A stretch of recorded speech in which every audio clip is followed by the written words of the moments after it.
and welcome to Bangla City SATV News. This is Nahin Tahir with the headlines. Continuous democratic process behind Bangladesh's unprecedented development, said Prime Minister.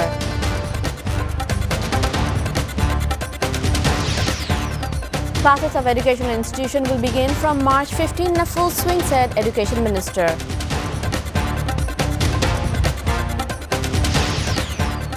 Russia widens attack on Ukraine with airstrikes, said Defense Ministry, expected to try encircle Kiev.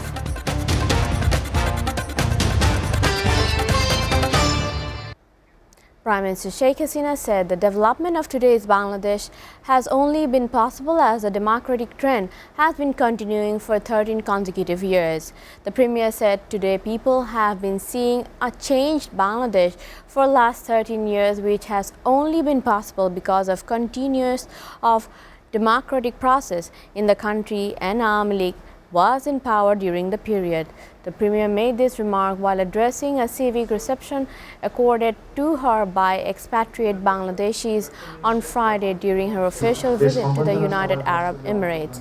Mentioning that Bangladesh is marching forward and none would be able to take it back anymore, Hasina said there was a black chapter in the country after 1975, but the dark cloud has gone.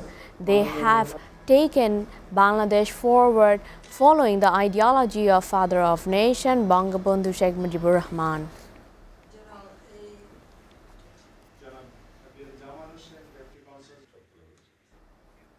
With a declining trend of COVID-19 deaths and cases across the country, in-person classes at all secondary level schools across the country will start in full swing from 15 March. Education Minister Dr. Deepu Moni made the announcement while addressing the media after the inauguration of a building at the Sher Bangla Balika Mahavidyalaya in Dhaka today. Deepu Moni said it was not possible to resume in-person classes for a long time due to the severity of the pandemic. The country's COVID-19 situation is now under control. Also, the students have been brought under the government's vaccination efforts. This is why they have decided to resume full-length physical classes at all secondary schools from Tuesday.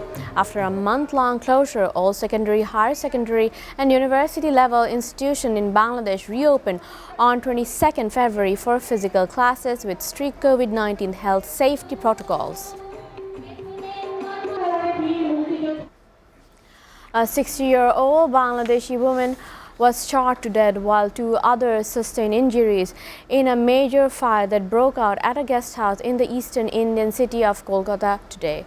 Report says the blaze started at the reception on the second floor of the guest house in Mirza Ghalib Street at 4 a.m. and soon engulfed 11 rooms in the building. Some 28 Bangladeshi nationals were staying at the guest house at the time of the fire. While the elderly woman died in the fire, the two other Bangladeshi nationals have been hospitalized with injuries. Fire service officials said an electric short circuit seemed to have triggered the deadly fire. However, a probe has been ordered to investigate the fire accident.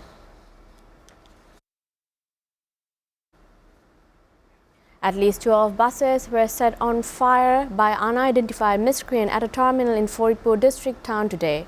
All the buses' owner, former Awami League leader Shakib Al Hasan Barkat and his brother Imtiaz Hussain Rubel, both facing money laundering charges, had been kept at the terminal since their seizure by the Anti-Corruption Commission in June 2020.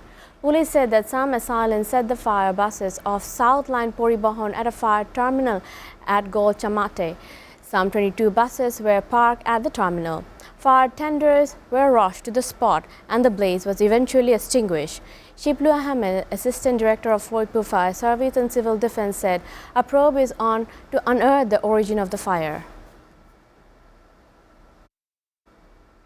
Viewers, we are taking a short break. Stay with Bangla City SATV News.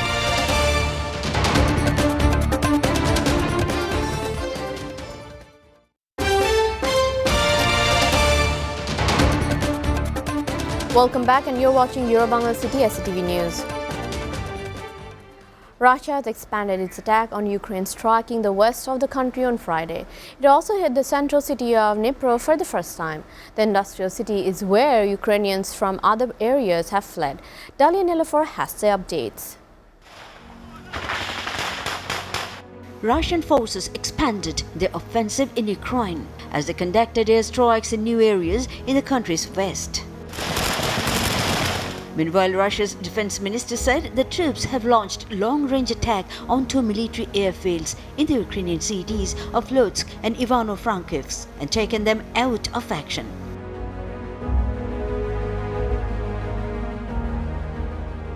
This comes as US President Joe Biden announced new trade sanctions on Friday, putting import bans on Russian seafood, alcohol and diamonds. Separately, the EU will ban the export of luxury goods to Russia, striking a direct blow to the Russian elite as the war in Ukraine rages. Meanwhile, on the 16th day of the invasion, Russian President Vladimir Putin said there had been certain positive developments in Russia-Ukraine talks without giving details. On the flip side, Ukrainian President Volodymyr Zelensky stated Ukrainian forces had reached a strategic turning point, claiming it is possible to say that the country will free their land. European Union leaders meanwhile said they will continue applying pressure on Russia by devising a new set of massive sanctions to punish Moscow for its invasion of Ukraine. Besides, the UN Security Council held a meeting on Friday at the request of Russia over the alleged development of biological weapons in Ukraine. However, both Washington and Kiev have denied the existence of laboratories intended to produce biological weapons in Ukraine. Dalia Nulfer, SATV News Desk. Russia's attack on Ukraine will deeply destabilize food supplies in Europe and Africa as some of the world's most fertile agricultural land goes unplanted, French President Emmanuel Macron warned Friday. Macron told reporters after a EU leader meeting at the Versailles Palace outside Paris. Without it, he warned several African countries will be affected by famine within 12 to 18 months precisely because of the war. The French leader added that still more economic punishment would be piled on Russia if it continues its invasion of its neighbor. Katia Bunyatis was born in Georgia and has become one of the best-known pianists in the world. This week, she led a concert in Paris with other artists in solidarity with Ukraine. She speaks to Eve Jackson about the conflict, why she stopped performing in Russia in 2008 after the country launched a ground assault against Georgia, and shares her thoughts about the world's boycott of Russian artists.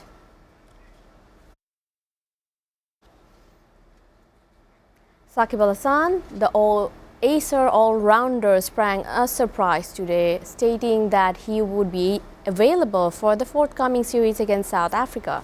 Shakib had a meeting with the BCB president on Saturday, informed that he will leave Dhaka for South Africa on Sunday night. Earlier, the BCB permitted him a leave until April 30th from all forms of cricket. Separately, the BCB chief reckons that having a hectic year ahead, the player must need an interval for the betterment of cricket.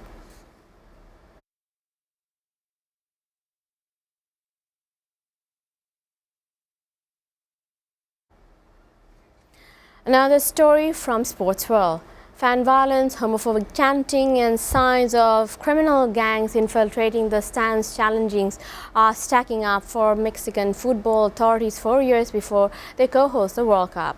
The football-mad nation was shocked by a mass brawl between rival spectators last weekend in the central city of Querétaro that left 26 people injured and sent families and children running to safety. The fight broke out just after the hour of mark of the March 5th game between two top division team Querétaro and defending champions Atlas, leading to 17 arrests. Experts say that the clashes bore some of the hallmarks of gang violence that permeates Mexico and suggested there were links between cartels and organized fan groups known as barras.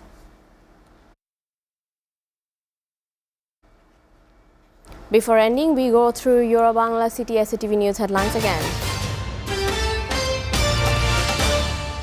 Continuous democratic process behind Bangladesh's unprecedented development, said Prime Minister.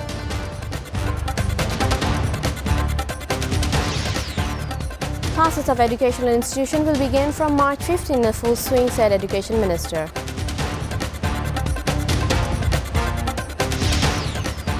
Russia wardens attack on Ukraine with airstrikes at Defense Ministry, expected to try and encircle Kiev.